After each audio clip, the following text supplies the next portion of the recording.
Архангай аймгаас төрсэн алтартнууд Чингис хааны үе буюу 13-аас 14-р зуун.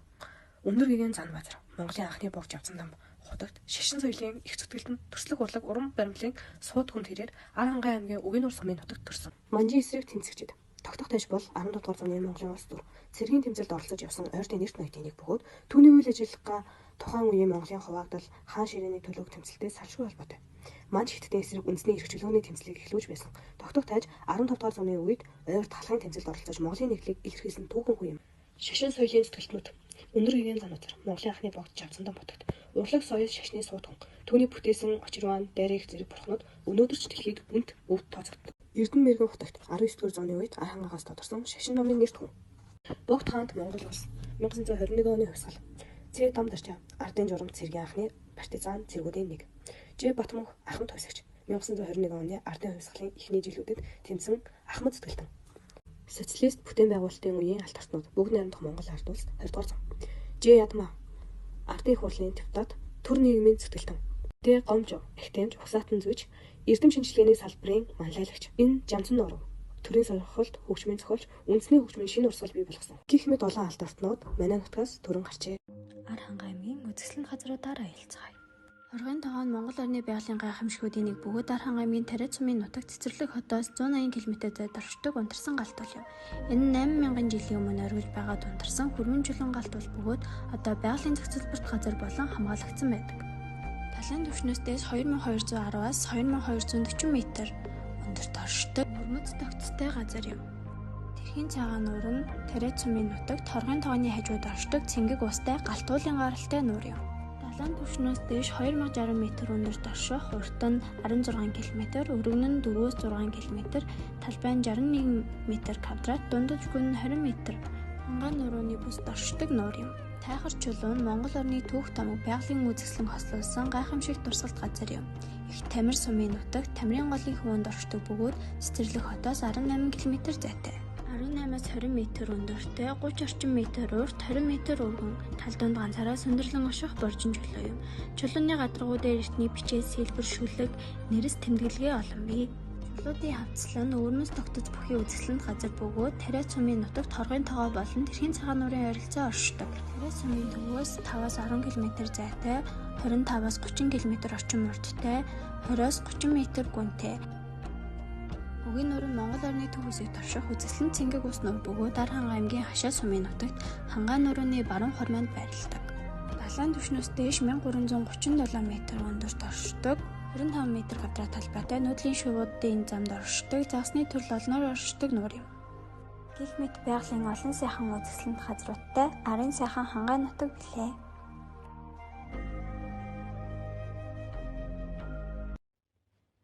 Тайхар чулуун Архангай аймгийн Их Тамир сумын нутагт Тамирын голын хөвөөнд орших бүдгэн ширхэгт боржин чулуун зохио юм. 7-оос 9-р зууны бичээс дурсгалын зүйл ихтэй. Архангай аймагт чулууд гол суман гол орчмын хатан дээрх олон зуун мянга гаруй өсөг зураг, түүний дотор хүний дүрс, ан амтан, загас мал сүрэг тэмдэг бичээс зэрэг төрөл бүрийн сэлбэр сүг зурагнууд олдсон. Эдгээр нь неолит, бронз болон түүнээс хойш эртний нүүдэлчдийн ажиглалт, аялагч, зэрлэг ан агнуур, мал аж ахуй руу шилжсэн соёлын дүрслэл болох тохиолдолтой. Ихэнх сүг зураг нь ан агнах, малчин амьдрал зүрэг зэргийг дүрсэлж, зарим нь тэмдэглэгээ буюу угсан аймгийн тамга бичээс ойж олно. Огтлцсон үе давхартаас шалтгаалan зарим зураг нь хоорондоо олон үед холбогдсон гэж үздэг. Буган чулуун хөшөө гэдэг нь Монголд тэр дундаа Архангай аймагт олддог эртний нүүдэлчдийн тахилгын болон хүндэтгэх зорилттой чулуун хөшөөг нэрлэдэг дурсгал юм. Буган чулуу гэдэг нь гол төлөв хүрэл ба түрүү төмрийн үеийн хожимын үеийн шилжилтийн үе бичиг үсэггүй нүүдэлч соёлын дурсгалуудын нэг төрөл юм. Гол мод хоёр нь Монголын археологийн түүхэнд томоохон ач холбогдолтой дурсгалт газар бөгөөд нийт 200 гаруй булштай. Булшнууд нь хатгай хэлбэртэй чулуу, шороо холимог дараастай бөгөөд 1971 онд Монгол зөвлөлийн түүх соёлыг хамтарсан экспедиц Малтан судалжээ. Хүннүүгийн язгууртны булшнууд нь ихэвчлэн дөрвөлжин хэлбэртэй өдөвчтэй, чулуунгачлаг бүхий байгууламжтай байдаг. Архангай аймгийн музейд хүннүүгийн ваар, хүрэл эдлэл, гэрэл төшөө, буган чулуу зэрэг өнөт үзмөрүүд хадгалагдсан. Эдгээр дурсгалууд нь Монголын түүх соёлыг ирээдүйн хойч үедээ үйлүүлэх ач холбогдолтой. Арангай аймгийн дотоодын нийт бүтээгдэхүүний талаар танилцуулъя. Арангай аймаг нь Монгол орны төв хэсэгт байрладаг бөгөөд байгалийн баялаг, уул уурхай нууц, мал аж ахуйгаар алдартай. Аймгийн эдийн засгийн үндсэн толгойд нь мал аж ахуй бөгөөд хонь, ямаа, адуу, үхэр, тэмээ зэрэг 5 хошуу малын бүтээгдэхүүнээс ихээхэн орлого болдог. Мөн Арангай аймагт хөдөө аж ахуйн бусад салбарууд, жижиг дунд үйлдвэрлэл, аялал жуулчлалч дотоодын нийт бүтээгдэхүүн тодорхой хэмжээний хувь нэмэр оруулдаг. Жишээлбэл аймгийн орлогын томоохон хэсэг нь малын бүтээгдэхүүн, сүү, ноос, мах, арьс ширнээс бүрддэг. Энэ нь орон нутгийн иргэдийн амжиргааг дэмжиж ажил эрхлэлтийг нэмэгдүүлдэг.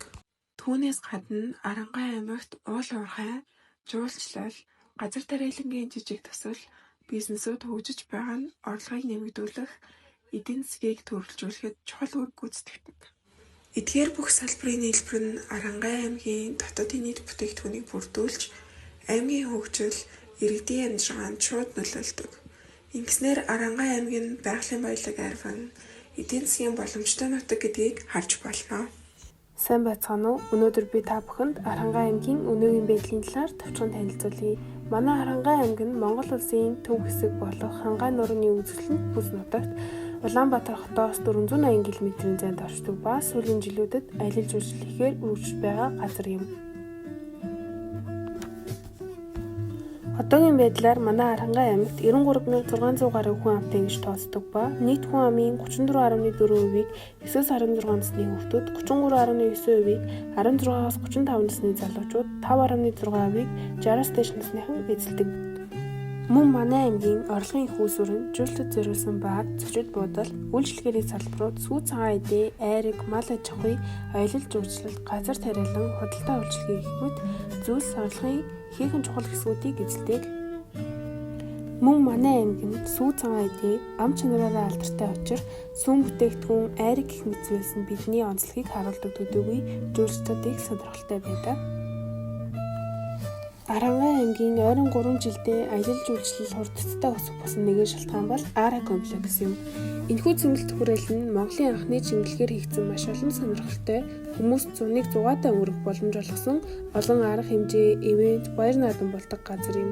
Үүнд Монголын хамгийн урт гулсуур, дүүжингүүр, ханан давирал гэх мэт маш олон сонирхолтой зүйлс багтдаг байна. Дүгнэлт.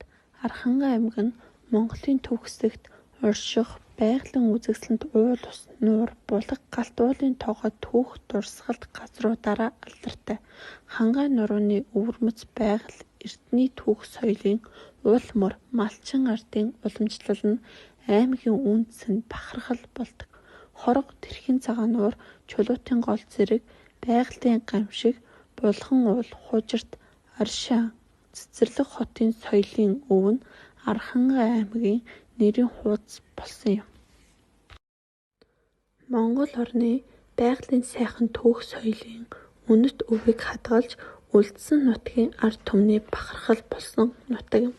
Иймээс нутгийнхаа баялаг өв уламжлалаа хамгаалж ирээдүйн хойчтой өвлүүлэх нь бидний үүрэг бөгөөд нутгаараа бахархын ураа нь зөвхөн өнгөрснөө биш ирээдүгээ хайрлаж хамгаалах үнд цэнтэй үйл хэрэг билээ.